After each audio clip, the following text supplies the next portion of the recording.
मंत्रिपदावरती वर्णी झालेली आहे। गेल्या काही महिन्यांपासून ते नाराज होते, त्यांची नाराजी दूर झाली आहे का या मंत्रिपदावर?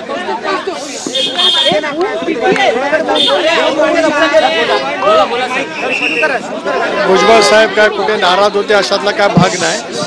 सुरुवातीला त्यांनी त्यांच्या भावना जरूर त्या ठिकाणी व्यक्त केल्या होत्या, परंतु राष्ट्रवादी काँग्रेस पक्षाच्या क्रो ग्रुपने एकत्रितपणाने बसून या संदर्भातला निर्णय त्या ठिकाणी घेतलेला आहे। त्यानुसार आज छगन भुजबळ साहेबांनी मंत्रिपदाची शपथ त्या ठिकाणी घेतलेली आहे।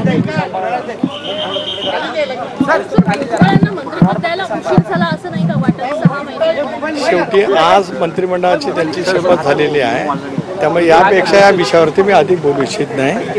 कारण शेवटी पक्षाच्या काही भूमिका असते, काही अडचणी असतात, त्या संदर्भामध्ये पक्षाच्या कोर ग्रुपमध्ये या संदर्भातला विचार झाला, बैठक झाली आणि त्याच्यातून हा निर्णय झालेला आहे।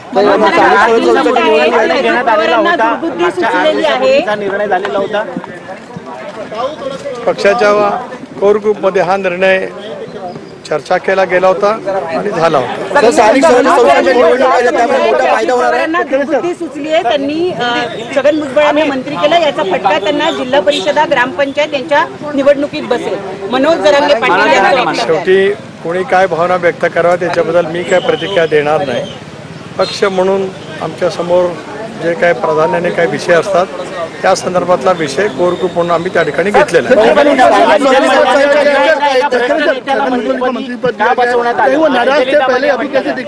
देखिए, नाराज नहीं थे। राष्ट्रवादी कांग्रेस पार्टी के कोर ग्रुप ने इसके बारे में बहस किया, हम आपस में बैठे और हमने ये तय किया कि छगन भुजबळ जी फिर दोबारा मंत्रिपद की शपथ लेंगे। अंजली दमाने यांनी आरोप केलेला आहे की भ्रष्ट नेत्याला पुन्हा एकदा मंत्री केलाय असं ते म्हणतात। क्रिया प्रतिक्रिया प्रत्येक बाबतीमध्ये उमटू शकत असतात, मी या संदर्भात काही बोलणार नाही। आज राष्ट्रवादी काँग्रेस पक्षाच्या वतीने छगन भुजबळांची शपथ झाली, ती पक्षाच्या वरिष्ठ पातळीवरच्या बैठकीमधून ठरवून झाली। धन्यवाद।